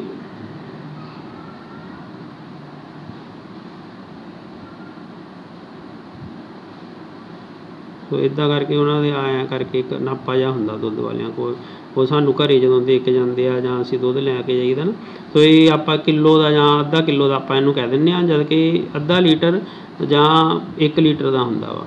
ਅੱਧਾ ਲੀਟਰ ਦਾ ਜਾਂ 1 ਲੀਟਰ ਦਾ ਵੀ ਹੋ ਸਕਦਾ, ਜਾਂ ਇਹ ਤੋਂ ਘੱਟ ਵੀ ਹੋ ਸਕਦਾ। ਜਿਹੜੇ ਚਾਹ ਦੀ ਦੁਕਾਨ 'ਤੇ ਬਣਾਉਂਦੇ ਉਹਨਾਂ ਦਾ ਛੋਟਾ ਜਿਹਾ ਹੁੰਦਾ ਵਾ, ਉਹ ਚਾਹ ਦੇ ਵੀ 50 ਗ੍ਰਾਮ 100 ਗ੍ਰਾਮ ਬਸ ਪਾਇਆ ਚਾਹ ਦੇ ਵਿੱਚ, ਅਤੇ ਵੀ ਇੰਨੇ ਕੱਪ ਚਾਹ ਦੇ ਬਣਾਉਣੇ ਆ ਤਾਂ ਉਹ 'ਚ ਅਸੀਂ ਇੰਨਾ ਦੁੱਧ ਪਾਉਣਾ ਆ। ਉਹਨਾਂ ਕੋਲ ਨਾਪਾ ਜਾਂ ਛੋਟਾ ਜਿਹਾ ਨਾਪਾ ਹੁੰਦਾ 50-100 ਗ੍ਰਾਮ ਵਾਲਾ। सो इस तरह ये अद्धा लीटर 1 लीटर ਜਾਂ 100 ਜਿਹੜਾ ਹੈਗਾ जो लीटर ਦੇ ਤੁਸੀਂ ਟੁਕੜੇ ਕਰ ਦੋਗੇ ਫਿਰ ਮਿਲੀ ਲੀਟਰ ਵਿੱਚ ਚਲ ਜਾਂਦਾ ਹੈਗਾ ਵੀ ਇਹਦੇ ਹੋਰ ਜਿੱਦਾਂ ਇਹ 500 ਜਿਹੜਾ ਹੈਗਾ ਅੱਧਾ ਲੀਟਰ ਮਤਲਬ 1/2 ਲੀਟਰ ਬਣ ਗਿਆ। ਸੋ ਇਸ ਤਰ੍ਹਾਂ ਇਹ ਤੁਹਾਡੇ ਜਿਹੜੇ ਹੈਗੇ ਆ ਮਿਲੀ ਲੀਟਰ ਜਿਹੜੇ ਹੈਗੇ ਆ ਉਹ ਛੋਟਾ ਯੂਨਿਟ ਹੋ ਜਾਂਦਾ ਹੈਗਾ, ਠੀਕ ਆ। ਸੋ ਜਿੱਦਾਂ ਗ੍ਰਾਮ ਹੈਗਾ, ਗ੍ਰਾਮ ਦੇ ਜਿਹੜੇ ਹੈਗੇ ਆ ਉਹ ਛੋਟਾ ਯੂਨਿਟ ਹੈ, ਕਿਲੋਗ੍ਰਾਮ ਆ, ਕਿਲੋਗ੍ਰਾਮ ਤੋਂ ਫਿਰ ਗ੍ਰਾਮ ਛੋਟਾ ਯੂਨਿਟ ਆ, ਗ੍ਰਾਮ ਤੋਂ ਹੋਰ ਜਿੱਦਾਂ ਸੋਨੇ ਵਗੈਰਾ ਦੀ ਗੱਲ ਕਰਨੀ ਹੋਵੇ ਤਾਂ ਫਿਰ ਮਿਲੀਗ੍ਰਾਮ ਦੇ ਵਿੱਚ ਚੱਲ ਜਾਂਦੇ, ਹੋਰ ਛੋਟਾ ਯੂਨਿਟ ਹੁੰਦਾ ਵਾ। ਮਤਲਬ ਉਹਨੂੰ ਤੋਲਣਾ ਜਿਹੜਾ ਹੈਗਾ ਇਹ ਮਤਲਬ ਮਾਸ ਅਤੇ ਵੋਲਿਊਮ ਇਹ ਬਹੁਤ ਇੰਪੋਰਟੈਂਟ ਗੱਲਾਂ ਕੈਮਿਸਟਰੀ ਦੇ ਪੁਆਇੰਟ ਆਫ ਵਿਊ ਨਾਲ। ਇਹਨਾਂ 'ਤੇ ਜਿੰਨਾ ਟਾਈਮ ਤੁਸੀਂ ਜ਼ਿਆਦਾ ਲਾ ਸਕਦੇ ਆ ਓਨੀਆਂ ਇਹਨਾਂ ਦੇ ਬਾਰੇ ਜ਼ਿਆਦਾ ਗੱਲਾਂ ਕਰੋ ਤਾਂ ਕਿ ਤੁਹਾਡੇ ਦਿਮਾਗ 'ਚ ਬੈਠ ਜਾਵੇ ਵੀ ਜਿਹੜਾ ਲੀਟਰ ਆ ਜਾਂ ਗ੍ਰਾਮ ਆ ਇਹ ਕੀ ਚੀਜ਼ ਆ। ਜਿੱਦਾਂ ਹੁਣ ਕੋਈ ਬਰਤਨ ਆ ਜੇ ਉਹਦੀ ਤਾਂ ਫਿਕਸ ਹੋ ਗਈ, ਪਰ ਹੁਣ ਕੋਈ ਟੁਕੜਾ ਆ ਮੰਨ ਲਓ ਇੱਕ ਐਡਾ ਕੁ ਟੁਕੜਾ ਆ, ਕੋਈ ਐਲੂਮੀਨੀਅਮ ਦਾ ਟੁਕੜਾ ਆ, ਕੋਈ ਇੰਨਾ ਕੁ ਲੋਹੇ ਦਾ ਟੁਕੜਾ ਆ। ਹੁਣ ਇਹਨਾਂ ਦਾ ਵੋਲਿਊਮ ਜਿਹੜਾ ਹੈਗਾ ਉਹ ਅਲੱਗ-ਅਲੱਗ ਆ ਕਿਉਂਕਿ ਸਾਈਜ਼ ਦਾ ਫਰਕ ਪੈ ਗਿਆ, ਇਹਨਾਂ ਨੂੰ ਵੱਖਰੀ ਵੱਖਰੀ ਜਗ੍ਹਾ ਚਾਹੀਦੀ ਆ। ਮੰਨ ਲਓ ਗੇਂਦ ਆ, ਇੱਕ ਗੇਂਦ, ਸੋ ਆਹ ਗੇਂਦਾਂ ਹੈਗੀਆਂ, ਅਸੀਂ ਦੁਕਾਨ 'ਤੇ ਗੇਂਦਾਂ ਫਿੱਟ ਕਰਨੀਆਂ ਵਾ, ਇੱਕ ਖਾਨੇ 'ਚ ਰੱਖਣੀਆਂ ਵਾ, ਅਤੇ ਕਿੰਨੀਆਂ ਗੇਂਦਾਂ ਜਿਹੜੀਆਂ ਹੈਗੀਆਂ ਉਹ ਆਉਣਗੀਆਂ, ਗੇਂਦ ਦਾ ਇੱਕ ਵੋਲਿਊਮ ਆ, ਠੀਕ ਆ। ਉਹ ਗੇਂਦ ਨੂੰ ਰੱਖਣ ਲਈ ਜਗ੍ਹਾ ਚਾਹੀਦੀ। ਇਹ 'ਚ ਜਦੋਂ ਗੇਂਦਾਂ ਆਪਾਂ ਰੱਖਾਂਗੇ ਗੋਲ ਆ, ਇਹਦਾ ਮਤਲਬ ਰੱਖਣ ਲੱਗੇ ਆਹ ਵਾਲੀ ਥਾਂ ਜਿਹੜੀ ਹੈ ਵੇਸਟ ਹੋਊਗੀ, ਆਪਸ 'ਚ ਜੁੜ ਜਾਣਗੀਆਂ। ਆਹ ਜਿਹੜੀ ਥਾਂ ਆ ਇੱਥੇ ਖਾਲੀ ਥਾਂ ਬਚੂਗੀ ਜਦੋਂ ਆਪਸ 'ਚ ਗੇਂਦਾਂ ਜੁੜ ਜਾਣਗੀਆਂ। ਤਾਂ ਅਸੀਂ ਇਹਦਾ ਮਤਲਬ ਇਹ ਵੀ ਸਾਨੂੰ ਧਿਆਨ 'ਚ ਰੱਖਦੇ ਹੋਏ ਦੇਖਣਾ ਪੈਣਾ ਕਿ ਇੱਕ ਡੱਬੇ ਵਿੱਚ, ਇੱਕ ਖਾਨੇ ਵਿੱਚ ਕਿੰਨੀਆਂ ਗੇਂਦਾਂ ਫਿੱਟ ਹੋਣਗੀਆਂ। ਜੇ ਕੋਈ ਚੌਰਸ ਚੀਜ਼ ਆ, ਇੱਦਾਂ ਦੀ ਚੀਜ਼ ਆ ਡੱਬਾ ਟਾਈਪ, ਅਤੇ ਉਹ ਡੱਬੇ ਬਿਲਕੁਲ ਟਾਈਟ ਆਪਸ ਵਿੱਚ ਫਿੱਟ ਹੋ ਸਕਦੇ ਆ, ਉਹ ਫਿਰ ਉਹਦੇ ਵਿੱਚ ਵੇਸਟੇਜ ਨਹੀਂ ਹੁੰਦੀ। ਇਹ ਡੱਬੇ ਆਪਸ 'ਚ ਜਿੰਨੇ ਮਰਜ਼ੀ ਜੋੜੀ ਜਾਓ ਤਾਂ ਉਹ ਜਗ੍ਹਾ ਸਾਡੀ ਜਿੱਦਾਂ ਇੱਥੇ ਗੇਂਦਾਂ ਵਿੱਚ ਜਗ੍ਹਾ ਵੇਸਟ ਹੋਈ, ਡੱਬਿਆਂ 'ਚ ਨਹੀਂ ਵੇਸਟ ਹੋਊਗੀ। ਸੋ ਇਹਨਾਂ ਦੇ ਜਿਹੜੇ ਵੋਲਿਊਮ ਆ ਮਤਲਬ ਇਹਨਾਂ ਦੀ ਲੰਬਾਈ, ਚੌੜਾਈ, ਉਚਾਈ ਜਾਂ 4/3 πr³ ਜਾਂ πr² ਵਗੈਰਾ ਕਰਕੇ ਫਾਰਮੂਲੇ ਹੁੰਦੇ। ਜੇ ਇਹਨਾਂ ਦੀ ਸ਼ਕਲ ਸੂਰਤ ਸਹੀ ਹੋਵੇ ਤਾਂ ਅਸੀਂ ਵੋਲਿਊਮ ਨਾਪ ਸਕਦੇ ਹੁੰਦੇ ਹਾਂ। ਸੋ ਇਸ ਲਈ ਵੋਲਿਊਮ 'ਤੇ ਥੋੜ੍ਹਾ ਜਿਹਾ ਮੈਂ ਜ਼ੋਰ ਦੇ ਰਿਹਾ। ਸੋ ਵੋਲਿਊਮ ਜਿਹੜਾ ਹੈਗਾ ਕਿਉਂਕਿ ਇਹਦੇ 'ਚ 3 ਚੀਜ਼ਾਂ ਹੁੰਦੀਆਂ, ਇੱਥੇ ਆਪਾਂ ਇਹ ਗੱਲ ਵੀ ਦੇਖ ਲਈਏ। ਸੋ ਮਾਸ ਜਿਹੜਾ ਹੁੰਦਾ ਫੰਡਾਮੈਂਟਲ ਕੁਆਂਟਿਟੀ ਆ ਇਹ। ਸੋ ਮਾਸ, ਲੈਂਥ ਅਤੇ ਟਾਈਮ, ਇਹ 3 ਜਿਹੜੀਆਂ ਕੁਆਂਟੀਟੀਜ਼ ਆ, ਮਾਸ, ਲੈਂਥ, ਲੰਬਾਈ ਅਤੇ ਟਾਈਮ, ਇਹ ਫੰਡਾਮੈਂਟਲ ਕੁਆਂਟੀਟੀਜ਼ ਹੈਗੀਆਂ ਆ। ਇਹਨਾਂ ਨੂੰ ਆਪਾਂ ਜਿਹੜਾ ਹੈਗਾ ਮਾਸ, ਲੈਂਥ, ਟਾਈਮ ਨੂੰ ਅਸੀਂ ਜਿਹੜਾ ਆ ਫੰਡਾਮੈਂਟਲ ਮੰਨਦੇ ਹਾਂ, ਮੁੱਢਲੀਆਂ ਆ। ਇਹਨਾਂ ਤੋਂ ਬਾਅਦ ਫਿਰ ਜਿਹੜੀ ਜਿੱਦਾਂ ਏਰੀਆ, ਖੇਤਰਫਲ ਬਣਦਾ, ਉਹ 'ਚ 2 ਲੰਬਾਈਆਂ ਆ ਜਾਂਦੀਆਂ, ਲੰਬਾਈ ਗੁਣਾ ਚੌੜਾਈ। ਜਦੋਂ ਵੋਲਿਊਮ ਦੀ ਗੱਲ ਕਰਦੇ ਹਾਂ ਉਦੋਂ ਲੰਬਾਈ ਗੁਣਾ ਚੌੜਾਈ ਗੁਣਾ ਉਚਾਈ ਬਣ ਜਾਂਦੇ, ਉਹ 'ਚ 3 ਆਉਂਦੇ ਆ। ਇਹਦਾ ਮਤਲਬ ਜੇ ਆਪਾਂ ਲੰਬਾਈ ਨੂੰ ਮੀਟਰ 'ਚ ਨਾਪਦੇ ਹੋਈਏ, ਠੀਕ ਆ, ਤਾਂ ਫਿਰ ਅਸੀਂ ਖੇਤਰਫਲ ਨੂੰ ਕੱਚ ਨਾਪਾਂਗੇ ਮੀਟਰ ਗੁਣਾ ਮੀਟਰ ਵਿੱਚ, ਮਤਲਬ ਮੀਟਰ ਸਕੁਏਅਰ ਵਿੱਚ, ਅਤੇ ਵੋਲਿਊਮ ਨੂੰ ਕੱਚ ਨਾਪਾਂਗੇ ਮੀਟਰ ਗੁਣਾ ਮੀਟਰ ਦੇ ਵਿੱਚ ਨਾਪਾਂਗੇ, ਮਤਲਬ ਮੀਟਰ ਕਿਊਬ ਦੇ ਵਿੱਚ। ਸੋ ਉਹਦੀ ਘਾਤ 3 ਬਣ ਜੂਗੀ। ਇੱਦਾਂ ਜੇ ਸੈਂਟੀਮੀਟਰ ਹੁੰਦਾ ਸੈਂਟੀਮੀਟਰ ਤਾਂ ਫਿਰ ਸੈਂਟੀਮੀਟਰ ਸਕੁਏਅਰ ਹੋਣਾ ਸੀ, ਸੈਂਟੀਮੀਟਰ ਕਿਊਬ ਹੋਣਾ ਸੀ। ਜੇ ਡੈਸੀਮੀਟਰ ਹੁੰਦਾ ਫਿਰ ਡੈਸੀਮੀਟਰ ਸਕੁਏਅਰ ਹੋਣਾ ਸੀ ਅਤੇ ਡੈਸੀਮੀਟਰ ਕਿਊਬ ਹੋਣਾ ਸੀ। ਸੋ ਇਹ ਚੀਜ਼ਾਂ ਬਹੁਤ ਜ਼ਿਆਦਾ ਜ਼ਰੂਰੀ ਹੈਗੀਆਂ ਆਪਾਂ ਨੂੰ ਜਾਣਨੀਆਂ ਕਿ ਵੀ ਇਹ ਮੀਟਰ, ਸੈਂਟੀਮੀਟਰ, ਡੈਸੀਮੀਟਰ ਇਹ ਕੀ ਹੈਗੇ ਆ। ਸੋ ਇਹਦੇ ਬਾਰੇ ਤੁਸੀਂ ਆਪ ਸੋਚਣਾ, ਆਪ ਸਮਝਣਾ ਹੈਗਾ ਵੀ ਇਹਨਾਂ ਨੂੰ ਆਪਾਂ ਕਿੱਦਾਂ ਦੇਖਣਾ, ਇਹਨਾਂ ਦੇ ਬਾਰੇ ਜਾਣਕਾਰੀ ਪ੍ਰਾਪਤ ਕਰਨੀ। ਫਿਜ਼ਿਕਸ 'ਚ ਵੀ ਉਨੇ ਇੰਪੋਰਟੈਂਟ ਆ, ਕੈਮਿਸਟਰੀ 'ਚ ਵੀ ਉਨੇ ਇੰਪੋਰਟੈਂਟ ਆ। ਵੋਲਿਊਮ, ਮਾਸ, ਲੰਬਾਈ, ਸੋ ਵੋਲਿਊਮ ਦਾ ਬਹੁਤ ਜ਼ਿਆਦਾ ਰੋਲ ਕੈਮਿਸਟਰੀ ਵਿੱਚ, ਬਹੁਤ ਜ਼ਿਆਦਾ ਰੋਲ ਹੈਗਾ ਆ। ਇਸ ਲਈ ਵੋਲਿਊਮ ਨੂੰ ਚੰਗੀ ਤਰ੍ਹਾਂ ਸਮਝ ਲੈਣਾ ਕਿ ਵੋਲਿਊਮ ਹੈ ਕੀ, ਆਇਤਨ ਹੈ ਕੀ। ਉਸ ਤੋਂ ਬਗੈਰ ਨਹੀਂ ਤਾਂ ਆਪਾਂ ਨੂੰ ਸਮਝ ਨਹੀਂ ਲੱਗਣਾ ਕੁਛ ਵੀ ਆਪਾਂ ਸਾਰੀ ਕੈਮਿਸਟਰੀ 'ਚ ਬਹੁਤ ਵਾਰੀ ਵੋਲਿਊਮ ਦੀ ਗੱਲ ਕਰਨੀ ਆ। ਸੋ ਫਿਜ਼ੀਕਲ ਜਿਹੜੀਆਂ ਆਪਾਂ ਇਹ ਗੱਲਾਂ ਕਰਦੇ ਹਾਂ ਇਹਨਾਂ ਦੀ ਵੋਲਿਊਮ ਵਗੈਰਾ ਦੀਆਂ, ਕੁਆਂਟਿਟੀ ਕਿੱਦਾਂ ਉਹਨਾਂ ਨੂੰ ਨਾਪਣਾ ਤੋਲਣਾ ਹੈਗਾ। ਸੋ ਆਪਾਂ ਜਿਹੜਾ ਹੁਣ ਦੇਖੀਏ ਪ੍ਰੀਫਿਕਸਿਸ ਹੁੰਦੇ ਆ ਸਾਡੇ ਕੋਲ ਕੁਛ। ਸੋ ਜਿੱਦਾਂ ਆਪਣੇ ਕੋਲ ਡੈਸੀ ਹੁੰਦਾ ਵਾ, ਡੈਸੀ ਦਾ ਮਤਲਬ ਹੁੰਦਾ 1/10, 10ਵਾਂ ਹਿੱਸਾ, ਮਤਲਬ 10 ਦੀ ਪਾਵਰ -1। ਸੋ ਇਹਨੂੰ ਡੈਸੀ ਕਹਿੰਦੇ ਆ, ਮਤਲਬ ਕਿ ਕੋਈ ਸਬੂਤੀ ਚੀਜ਼ ਆ ਉਹਦਾ 10ਵਾਂ ਹਿੱਸਾ ਲੈਣਾ। ਮੰਨ ਲਓ ਆਹ ਇੱਕ ਚੀਜ਼ ਆ, say we have this thing, so deci. So deci means 1/10 ਅਤੇ 10 - 1 ਤਾਂ ਇੱਕ ਮੰਨ ਲਓ ਆਹ ਕੋਈ ਸਾਡੇ ਕੋਲ ਚੀਜ਼ ਆ, ਇੱਕ ਫੁੱਲ ਚੀਜ਼ ਆ, ਇਹਦੇ ਆਪਾਂ 10 ਟੁਕੜੇ ਕਰ ਦਈਏ। ਆਹ ਪੂਰੀ ਚੀਜ਼ ਆ ਇੱਕ, ਮੰਨ ਲਓ ਯੂ ਕੈਨ ਸੇ ਕਿ ਯੂ ਹੈਵ ਏ ਚੋਕਲੇਟ, ਇਹ ਇੱਕ ਚੋਕਲੇਟ ਆ। ਸੋ ਇਹ ਚੋਕਲੇਟ ਜਿਹੜਾ ਹੈਗਾ ਇਹਦੇ 10 ਟੁਕੜੇ ਕਰ ਦਈਏ, 1 2 3 4 5 6 7 8 9 10। ਆ ਇੱਕ ਟੁਕੜਾ ਵਾ, ਆ ਦੂਜਾ ਟੁਕੜਾ, ਤੀਜਾ ਟੁਕੜਾ, ਚੌਥਾ, 5ਵਾਂ 6ਵਾਂ 7ਵਾਂ 8ਵਾਂ 9ਵਾਂ ਤੇ 10ਵਾਂ 10 ਟੁਕੜੇ ਆਪਾਂ ਕੀਤੇ ਇਹਦੇ।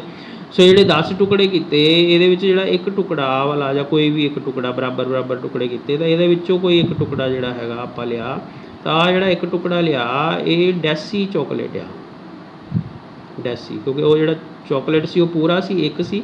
ਸੋ ਇੱਕ ਦਾ ਜਿਹੜਾ 10ਵਾਂ ਹਿੱਸਾ ਜਿਹੜਾ ਹੈਗਾ, ਸੋ ਇਹਦਾ ਮਤਲਬ ਆ ਇੰਨਾ ਹਿੱਸਾ ਜਿਹੜਾ ਹੈਗਾ ਉਹ ਹੁਣ ਡੈਸੀ ਹੋ ਗਿਆ। ਅਸੀਂ ਇੱਕ ਰੋਟੀ ਆ, ਰੋਟੀ ਦੇ 10 ਬਰਾਬਰ ਟੁਕੜੇ ਜੇ ਕਰ ਦਈਏ, ਠੀਕ ਆ। ਸੋ ਜਿਸ ਵੀ ਢੰਗ ਨਾਲ ਆਪਾਂ ਕਰ ਸਕਦੇ ਹੋਈਏ, ਮਤਲਬ ਆਪਾਂ ਰੋਟੀ ਦੇ ਇੱਦਾਂ 10 ਟੁਕੜੇ ਕਰ ਲਈਏ ਇਸ ਢੰਗ ਨਾਲ, ਕਿਸੇ ਢੰਗ ਨਾਲ ਇੱਦਾਂ ਕਰਕੇ। ਸੋ ਮੰਨ ਲਓ ਤਾਂ ਵੀ ਆਪਾਂ ਇਹਦੇ 10 ਟੁਕੜੇ ਕਰ ਲਏ ਹੋਣਗੇ, 1 2 3 4 5 6 7 8 9, ਸੋ 9 ਬਣਿਆ। ਚਲੋ ਸੋ ਅਸੀਂ ਜੇ ਬਰਾਬਰ ਇਹਦੇ ਟੁਕੜੇ ਕਰ ਸਕਦੇ ਹੋਈਏ ਜੋ ਵੀ ਚੀਜ਼ ਹੈਗੀ ਆ, ਇੱਥੇ ਆਪਾਂ 10 ਟੁਕੜੇ ਕਰਨੇ ਆ ਇਹਦੇ। ਸੋ ਇਹ ਤੁਸੀਂ ਦੇਖ ਲਿਓ ਜਿੱਦਾਂ ਵੀ ਹੋਣਗੇ। ਸੋ ਮਤਲਬ ਉਹ ਜਿਹੜਾ 10ਵਾਂ ਟੁਕੜਾ ਹੋਊਗਾ ਉਹ ਫਿਰ ਡੈਸੀ, ਉਹ ਤੋਂ ਭਾਵ ਹੁੰਦਾ ਡੈਸੀ।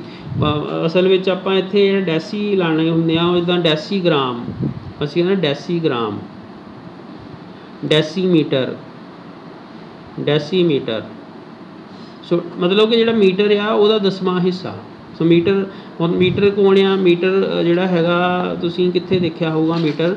ਤੁਸੀਂ ਆਮ ਕਰਕੇ ਕੱਪੜੇ ਦੀ ਦੁਕਾਨ, ਕੱਪੜਾ ਜਦੋਂ ਖਰੀਦਦੇ ਆ, ਕੱਪੜੇ ਵਾਲੇ ਜਿਹੜੇ ਸ਼ੌਪਕੀਪਰ ਆ ਉਹਨਾਂ ਕੋਲ ਲੋਹੇ ਦਾ ਇੱਕ ਲੰਬਾ ਡੰਡਾ ਹੁੰਦਾ ਜਿਹਦੇ ਨਾਲ ਕੱਪੜਾ ਨਾਪ ਕੇ ਉਹ ਤੁਹਾਨੂੰ ਕੱਟ ਕੇ ਦਿੰਦੇ ਆ।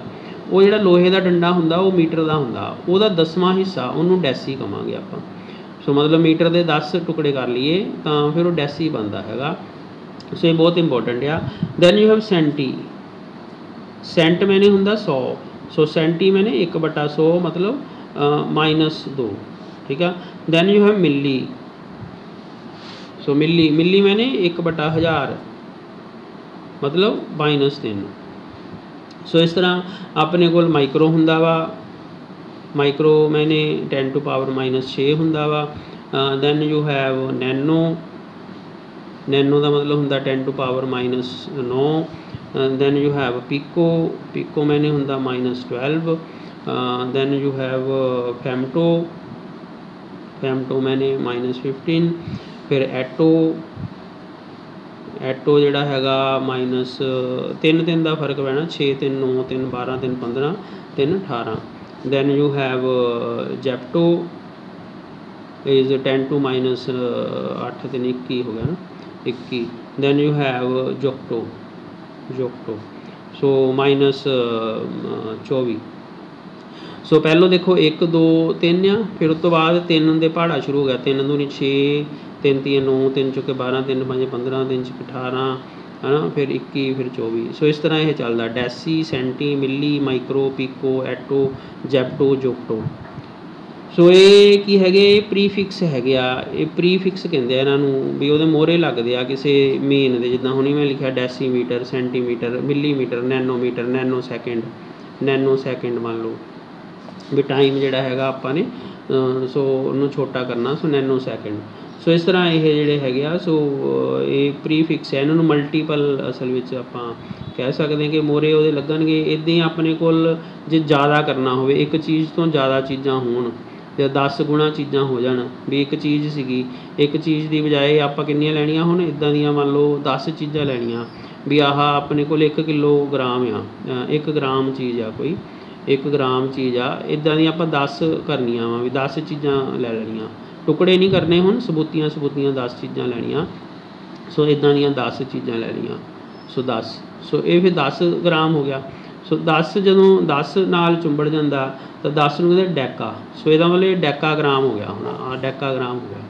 10 ਦਾ ਇੱਕ ਪੈਕਟ ਬਣਾ ਲਿਆ ਆਪਾਂ, ਇਹਨੂੰ ਬੰਨ੍ਹ ਲਿਆ ਪੈਕਟ ਨੂੰ। ਸੋ ਦਿਸ ਬਿਕਮਸ ਡੈਕਾ ਤੋਂ ਭਾਵ ਆ ਕਿ 10 ਜਿਹੜੇ ਹੈਗੇ ਆ ਉਹ ਲੈ ਲਈਆਂ ਚੀਜ਼ਾਂ, ਸਬੂਤੀਆਂ ਚੀਜ਼ਾਂ 10 ਲੈ ਲਈਆਂ। ਜੇ ਸਬੂਤੀਆਂ ਚੀਜ਼ਾਂ 100 ਲੈ ਲਈਏ, 100 ਚੀਜ਼ਾਂ ਲੈ ਲਈਏ, 100 ਥਿੰਗਸ ਸਬੂਤੀਆਂ, ਤਾਂ ਫਿਰ ਉਹ ਬਣ ਜਾਂਦਾ ਹੈਗਾ ਹੈਕਟੋ। ਸੋ ਹੈਕਟੋ, ਠੀਕ ਆ। ਸੋ ਹੈਕਟੋ ਮੈਂ 100 ਦੀ ਥਾਂ 'ਤੇ ਹੈਕਟੋ, ਮਤਲਬ ਹੈਕਟੋਗ੍ਰਾਮ ਆਪਾਂ ਲਿਖ ਸਕਦੇ ਹਾਂ, ਹੈਕਟੋਗ੍ਰਾਮ। ਸੋ 100 ਚੀਜ਼ਾਂ ਸਬੂਤੀਆਂ ਲੈ ਲਈਆਂ ਤਾਂ ਉਹਨੂੰ ਅਸੀਂ ਇੱਕ ਹੈਕਟੋਗ੍ਰਾਮ 100 ਗ੍ਰਾਮ ਆ ਇਹ ਚੀਜ਼। ਸੋ ਇੱਕ ਡੈਕਾਗ੍ਰਾਮ ਇਹਨੇ 10 ਗ੍ਰਾਮ ਚੀਜ਼ ਆ। ਹੈਕਟੋ ਮਤਲਬ 100 H ਤੋਂ 100 ਹੁੰਦਾ ਨਾ, 100 D ਮੈਨੇ 10, ਇੱਦਾਂ ਸੋਚ ਲਓ, D ਮੈਨੇ 10, ਡੈਕਾ ਮੈਨੇ 10। ਹੈਕਟੋ 100 ਤੋਂ ਆ ਗਿਆ, H 100 ਮੈਨੇ 100 ਚੀਜ਼ਾਂ, ਇਹਦੀ ਕਿਲੋ ਮੈਨੇ ਹੁੰਦਾ 1000 ਚੀਜ਼ਾਂ। ਜਦੋਂ ਇਹਨੇ ਕਿਲੋਗ੍ਰਾਮ ਦਾ ਮਤਲਬ ਹੁੰਦਾ 1000 ਗ੍ਰਾਮ, 1000 ਗ੍ਰਾਮ। ਇਹਦੇ ਕਿਲੋਮੀਟਰ ਹੁੰਦਾ, ਕਿਲੋਮੀਟਰ ਮੈਨੇ 1000 ਮੀਟਰ। ਸੋ ਇਹ ਚੀਜ਼ਾਂ ਜਿਹੜੀਆਂ ਹੈਗੀਆਂ ਆਪਾਂ ਨੂੰ ਬਹੁਤ ਇੰਪੋਰਟੈਂਟ ਹੈਗੀਆਂ, ਇਹ ਧਿਆਨ ਰੱਖਣਾ ਪੈਣਾ। ਇੱਦਾਂ ਫਿਰ ਕਿਲੋ ਤੋਂ ਬਾਅਦ ਆਪਣੇ ਕੋਲ ਆ ਜਾਂਦਾ ਮੈਗਾ ਮੈਨੇ 10⁶ ਹੁੰਦਾ ਵਾ। So let us write it is in systematic form. So ਇਹ ਆਪਣੇ ਕੋਲ ਬਣਿਆ, ਇਹਦਾ ਸੀਗੇ ਨਾ ਟੁਕੜੇ ਜਿਹੜੇ ਸੀਗੇ ਆ ਜਿਹੜੇ ਆਪਾਂ ਕੀਤੇ, ਸਭ ਮਲਟੀਪਲ ਆ ਬੇਸਿਕਲੀ, ਵੀ ਉਹਦੇ ਟੁਕੜੇ ਕੀਤੇ, ਕਿਸੇ ਸਬੂਤੀ ਚੀਜ਼ ਦੇ ਟੁਕੜੇ ਕੀਤੇ, ਉਹ ਇੰਨੇ ਜ਼ਿਆਦਾ ਟੁਕੜੇ ਕੀਤੇ, 10 ਟੁਕੜੇ ਕੀਤੇ, 100 ਟੁਕੜੇ ਕੀਤੇ, 1000 ਟੁਕੜੇ ਕੀਤੇ, 10 ਲੱਖ ਟੁਕੜੇ ਕੀਤੇ, ਹੈ ਨਾ। ਸੋ ਇੱਦਾਂ ਕਰਕੇ ਉਹਦੇ ਟੁਕੜੇ ਕਰਕੇ ਉਹਦੇ ਟੁਕੜੇ ਦੀ ਗੱਲ ਕਰਦੇ ਸੀ, ਤਾਂ ਫਿਰ 10 ਦੀਆਂ ਪਾਵਰਾਂ ਮਾਈਨਸ ਹੋ ਜਾਂਦੀਆਂ। ਜਦੋਂ ਅਸੀਂ ਉਹ ਟੁਕੜੇ ਨਹੀਂ ਕਰਕੇ ਜ਼ਿਆਦਾ ਚੀਜ਼ਾਂ ਲੈਣੀਆਂ, 10 ਗੁਣਾ ਚੀਜ਼ਾਂ ਲੈਣੀਆਂ, 100 ਗੁਣਾ ਚੀਜ਼ਾਂ ਲੈਣੀਆਂ, 1000 ਗੁਣਾ ਚੀਜ਼ਾਂ ਲੈਣੀਆਂ, ਫਿਰ ਉਸ ਵੇਲੇ ਆਪਾਂ ਲਿਖਦੇ ਹਾਂ ਡੈਕਾ ਮੈਨੇ 10 ਗੁਣਾ, ਮਤਲਬ 10 ਚੀਜ਼ਾਂ ਇਕੱਠੀਆਂ ਉੱਦਾਂ ਦੀਆਂ ਕਰ ਲਈਆਂ। ਹੈਕਟੋ ਮੈਨੇ 100 ਚੀਜ਼ਾਂ ਆਪਾਂ ਲੈ ਲਈਆਂ। ਦੈਨ ਆਪਾਂ ਕਿਲੋ ਮੈਨੇ 10 ਦੀ ਪਾਵਰ 3000 ਲੈ ਲਿਆ। ਦੈਨ ਆਪਾਂ ਜਿਹੜਾ ਹੈਗਾ ਮੈਗਾ ਮੈਨੇ 10⁶, ਫਿਰ 3 ਦਾ ਪਹਾੜਾ ਚੱਲਣਾ ਵਾ mega. Then you have giga, so giga ਜਿਹੜਾ ਹੈਗਾ 10⁹ ਹੋ ਗਿਆ। So then you have tera ਜਿਹੜਾ ਹੈਗਾ 10 ਦੀ ਪਾਵਰ 12 ਹੋ ਗਿਆ। ਦੈਨ ਯੂ ਹੈਵ ਟੈਰਾ ਤੋਂ ਬਾਅਦ ਤੁਹਾਡੇ ਕੋਲ ਹੋ ਗਿਆ you have Peeta. So Peeta ਜਿਹੜਾ ਹੈਗਾ ਉਹ 10⁻15 ਹੋ ਗਿਆ। And you have zetta and you have yotta. So 10⁻18 ਹੋ ਗਿਆ ਅਤੇ 21 ਹੋ ਗਿਆ। ਸੋ ਇਸ ਤਰ੍ਹਾਂ ਇਹ ਜਿਹੜਾ ਹੈਗਾ ਇੱਥੇ ਆਪਾਂ ਗਲਤ ਕਰ ਗਏ। ਸੋ ਪੈਟਾ ਜਿਹੜਾ ਸੀਗਾ that is 15 and exa is 18। So ਇਹ ਇੱਥੇ ਐਕਸਾ ਆਉਣਾ, exa is 18 and zetta is 21 and yotta is 24। So ਇਸ ਤਰ੍ਹਾਂ ਆਪਣੇ ਕੋਲ ਇਹ ਜਿਹੜੇ ਆ ਉਹਨਾਂ ਦੇ ਮਲਟੀਪਲਸ ਅਤੇ ਸਬ ਮਲਟੀਪਲਸ ਹੈਗੇ ਆ ਜਦੋਂ ਅਸੀਂ ਨਾਪ ਤੋਲ ਕਰਦੇ ਹਾਂ। ਸੋ ਨਾਪ ਤੋਲ ਦੇ ਵਿੱਚ ਆਪਣੇ ਕੋਲ ਫਿਜ਼ਿਕਸ ਵੀ ਅਸੀਂ ਇਹ ਚੀਜ਼ਾਂ ਵੈਸੇ ਪੜ੍ਹੀਆਂ ਹੋਈਆਂ ਆ, ਜਿਹੜੇ ਯੂਨਿਟਸ ਆ, SI ਯੂਨਿਟਸ ਆ, CGS ਯੂਨਿਟਸ ਆ, ਡਰਾਈਵਡ ਯੂਨਿਟ ਆ, ਜਾਂ ਇੱਥੇ ਟੈਂਪਰੇਚਰ ਦੀ ਕੈਮਿਸਟਰੀ 'ਚ ਕਾਫੀ ਲੋੜ ਪੈਣੀ ਆਪਾਂ ਨੂੰ, ਕੈਲਵਿਨ। ਸੋ ਕੈਲਵਿਨ ਜਿਹੜਾ ਟੈਂਪਰੇਚਰ ਮੈਜ਼ਰ ਕਰਨਾ, ਆਪਾਂ ਤਾਪਮਾਨ ਨੂੰ ਮੈਜ਼ਰ ਕਰਨਾ, ਟੈਂਪਰੇਚਰ ਨੂੰ। ਸੋ ਟੈਂਪਰੇਚਰ ਮੈਜ਼ਰ ਕਰਨ ਲਈ ਆਪਾਂ ਨੂੰ ਕੈਲਵਿਨ ਦੀ ਲੋੜ ਪੈਂਦੀ ਹੈ। ਇਹਨੂੰ ਅਸੀਂ ਕੈਲਵਿਨ ਕੇ ਲਿਖਦੇ ਹਾਂ। ਜਿਹੜਾ ਡਿਗਰੀ ਸੈਲਸੀਅਸ ਲਿਖਦੇ ਆ, ਡਿਗਰੀ ਸੈਲਸੀਅਸ ਵਿੱਚ 0 ਡਿਗਰੀ 'ਤੇ ਪਾਣੀ ਜਿਹੜਾ ਬਰਫ਼ ਬਣਦੀ ਆ, 100 ਡਿਗਰੀ ਸੈਲਸੀਅਸ 'ਤੇ ਪਾਣੀ ਬੋਇਲ ਕਰਦਾ ਵਾ, ਅਤੇ ਅਸੀਂ 0 ਅਤੇ 100 ਦੇ ਵਿੱਚ 100 ਹਿੱਸੇ ਕੀਤੇ ਹੁੰਦੇ ਆ, 100 ਟੁਕੜੇ ਕੀਤੇ ਹੁੰਦੇ ਆ, ਅਤੇ 1 ਡਿਗਰੀ ਦਾ ਫਰਕ ਹੁੰਦਾ ਆ, ਅਤੇ ਉਹਨੂੰ ਅਸੀਂ ਡਿਗਰੀ ਸੈਲਸੀਅਸ ਜਾਂ ਸੈਂਟੀਗ੍ਰੇਡ ਕਹਿੰਦੇ। ਇੱਥੇ ਬਰੀਕ ਜੀ 0 ਪਾ ਕੇ C ਲਿਖਦੇ ਹਾਂ। ਇਹ ਗੱਲ ਦਾ ਧਿਆਨ ਰੱਖਣਾ ਕਿ ਕੇ ਇਕੱਲਾ ਹੀ ਹੁੰਦਾ, ਕੇ ਦੇ ਨਾਲ ਬੋਲਣ ਲੱਗੇ ਬੇਸ਼ੱਕ ਡਿਗਰੀ ਕੈਲਵਨ ਬੋਲੀ ਜਾਓ, ਪਰ ਇਹਦੇ ਉੱਪਰ ਡਿਗਰੀ ਡੁਗਰੀ ਪਾਣੀ ਨਹੀਂ ਹੈਗੀ। ਮੰਨ ਲਓ ਜੇ ਤੁਸੀਂ ਲਿਖਦੇ ਨਾ ਕਿ 300 ਕੈਲਵਿਨ, ਅਤੇ ਇੱਥੇ ਡਿਗਰੀ ਕਈ ਵਾਰੀ ਬੋਲ ਦਿੰਦੇ ਆ ਰੂਟੀਨ ਵਿੱਚ 300 ਡਿਗਰੀ ਕੈਲਵਿਨ, ਪਰ ਇਹ 'ਚ ਕੋਈ ਡਿਗਰੀ ਡੁਗਰੀ ਨਹੀਂ ਪਾਉਣ ਦੀ ਲੋੜ ਹੁੰਦੀ, ਨਾ ਪੈਂਦੀ ਆ, ਉਹ ਗਲਤ ਆ ਜੇ ਪਾਉਂਦੇ ਹਾਂ। ਹਾਂ ਜੇ ਡਿਗਰੀ ਸੈਲਸੀਅਸ ਲਿਖਣਾ ਹੈਗਾ, ਮੰਨ ਲਓ ਜਿੱਦਾਂ ਹੁਣ ਆ ਲਿਖਿਆ, ਫਿਰ ਇੱਥੇ ਡਿਗਰੀ ਪਾਣੀ ਜ਼ਰੂਰੀ ਆ। ਸੋ ਕੈਲਵਿਨ ਵੇਲੇ ਨਹੀਂ ਪੈਣੀ। ਕੈਲਵਿਨ SI ਦਾ ਤਾਪਮਾਨ ਦਾ ਯੂਨਿਟ ਆ। ਸੋ ਕੈਮਿਸਟਰੀ ਵਿੱਚ ਕੈਲਵਿਨ ਦੀ ਬਹੁਤ ਜ਼ਿਆਦਾ ਵਰਤੋਂ ਹੋਣੀ ਆ। ਕੈਮਿਸਟਰੀ ਵਿੱਚ ਵੋਲੀਅਮ ਦੀ ਬਹੁਤ ਜ਼ਿਆਦਾ ਵਰਤੋਂ ਹੋਣੀ ਆ। ਇਸ ਕਰਕੇ ਵੋਲੀਅਮ ਦਾ ਇਹ ਧਿਆਨ ਰੱਖਣਾ ਕਿ ਵੋਲੀਅਮ 3 ਲੰਬਾਈਆਂ ਤੋਂ ਬਣਦਾ ਵਾ। ਇਹ ਬਹੁਤ ਇੰਪੋਰਟੈਂਟ ਗੱਲ ਆ। ਵੋਲੀਅਮ 3 ਲੰਬਾਈਆਂ ਗੁਣਿਆ ਹੋਣੀਆਂ, ਲੰਬਾਈ, ਚੌੜਾਈ, ਉਚਾਈ। ਜੇ ਤੁਸੀਂ πr² L ਦੀ ਵੀ ਗੱਲ ਕਰਦੇ ਹਾਂ ਤਾਂ πr² ਵਿੱਚ ਦੋ ਵਾਰੀ ਲੰਬਾਈ ਆ ਗਈ, ਰੇਡੀਅਸ ਗੁਣਾ ਲੰਬਾਈ। ਰੇਡੀਅਸ ਵੀ ਤਾਂ ਲੰਬਾਈ ਆ ਨਾ ਬੇਸਿਕਲੀ। ਸੋ ਇਹ ਵੀ ਸੈਂਟੀਮੀਟਰ 'ਚ ਜਾਂ ਮੀਟਰ 'ਚ ਨਾਪੂਗੇ, ਇਹਨੂੰ ਵੀ ਮੀਟਰ 'ਚ ਨਾਪੂਗੇ, ਮੀਟਰ ਕਿਊਬ ਹੀ ਬਣਨਾ ਵਾ। ਸੋ πr³ ਜੇ ਆਪਾਂ ਮੰਨ ਲਓ ਕਹਿੰਦੇ ਹਾਂ πr³ ਤਾਂ πr³ 'ਚ ਵੀ 3 ਵਾਰੀ R ਆਇਆ, R ਗੁਣਾ R। ਸੋ ਇਹ ਵੀ ਮੀਟਰ ਗੁਣਾ ਮੀਟਰ ਆ, ਮਤਲਬ ਮੀਟਰ ਕਿਊਬ ਆ। ਸੋ ਜੇ ਹੁਣ 1 ਮੀਟਰ ਆ, ਇੱਥੇ ਹੁਣ ਇੱਕ ਜਿਹੜੀ ਗੱਲ ਕਨਵਰਸ਼ਨ ਦੀ ਗੱਲ ਆ ਉਹ ਆਪਾਂ ਇੱਕ ਵਾਰੀ ਕਰ ਲਈਏ। ਸੋ ਜਿੱਦਾਂ ਹੁਣ ਆਪਾਂ ਨੂੰ ਪਤਾ ਕਿ ਇੱਕ ਜਿਹੜਾ ਮੀਟਰ ਆ, 1 ਮੀਟਰ ਜਿਹੜਾ ਹੈਗਾ ਉਹ 100 ਸੈਂਟੀਮੀਟਰ ਦੇ ਬਰਾਬਰ ਆ, 100 cm।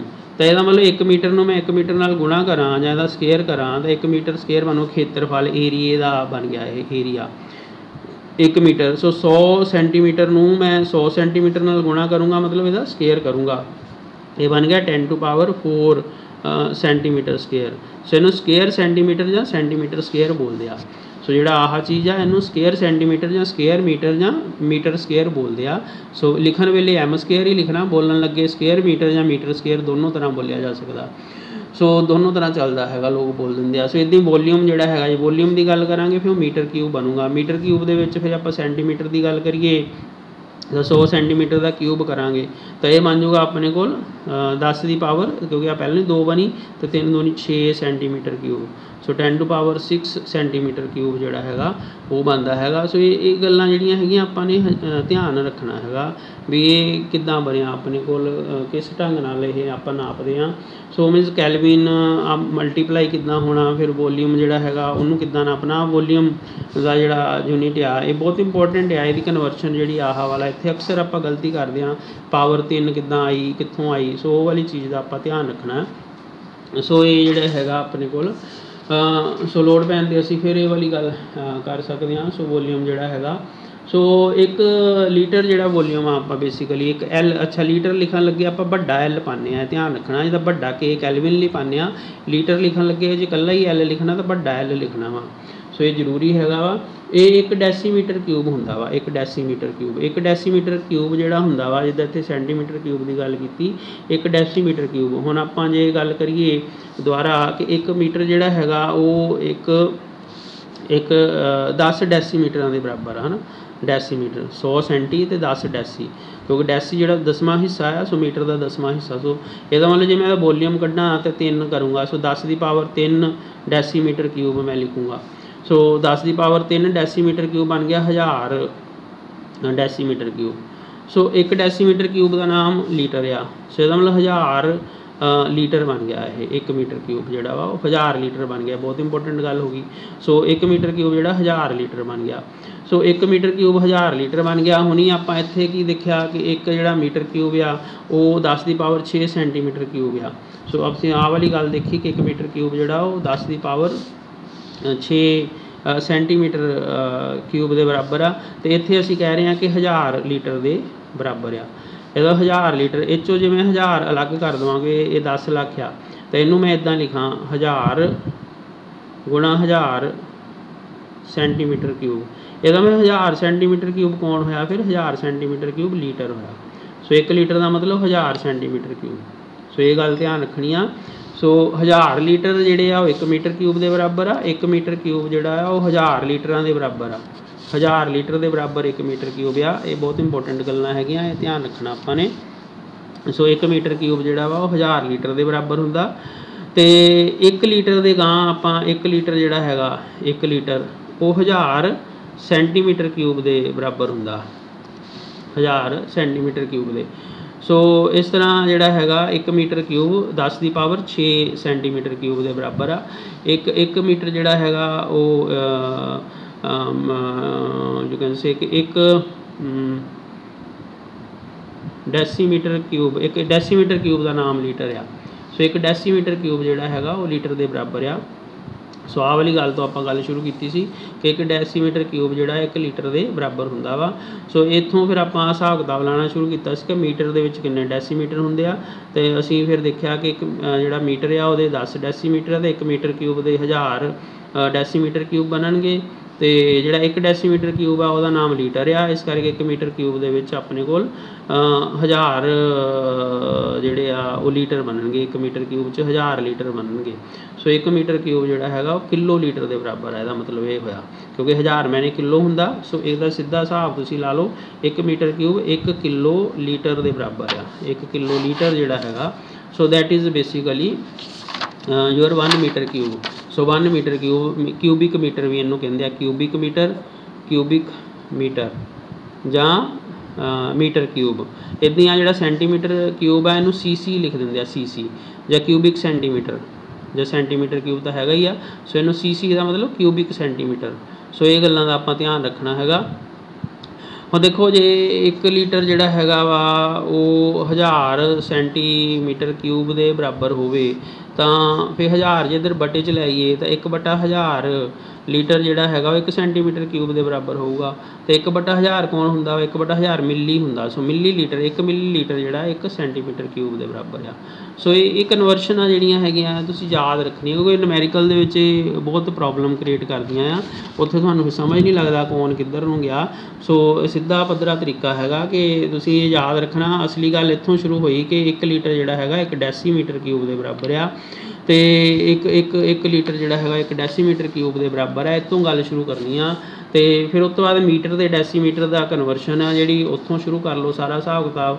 ਅਤੇ ਤੁਸੀਂ ਇਹਨੂੰ ਕਿੰਨੀ ਵਾਰੀ ਆਪ ਹੀ ਕਰਨਾ, ਬਾਰ ਬਾਰ ਕਰਕੇ ਦੇਖਣਾ ਕਿ ਕਿੰਨੇ ਨਾਲ ਕਿੰਨਾ ਗੁਣਾ ਹੋ ਕੇ ਆਹ ਵਾਲਾ ਜਿਹੜਾ ਇੰਨੇ ਕੁ ਮਿੰਟ ਦਾ ਜਿਹੜਾ ਆਹ ਟੋਪਿਕ ਆ ਤੁਹਾਡਾ, ਇਹਨੂੰ ਤੁਸੀਂ ਬਾਰ ਕਰਕੇ ਦੇਖਣਾ ਵਾ ਕਿ 1 ਮੀਟਰ ਕਿਊਬ ਇੰਨੇ ਲੀਟਰ ਦੇ ਬਰਾਬਰ ਆ, ਅਤੇ 1 ਮਿਲੀਲੀਟਰ 1 ਸੈਂਟੀਮੀਟਰ ਕਿਊਬ ਦੇ ਬਰਾਬਰ ਆ। ਇਹਨੂੰ ਤੁਸੀਂ ਬੇਸ਼ੱਕ ਬਾਰ ਲਿਖ ਲਓ ਜਾਂ ਬਾਰ ਕਰਕੇ ਦੇਖ ਲਓ।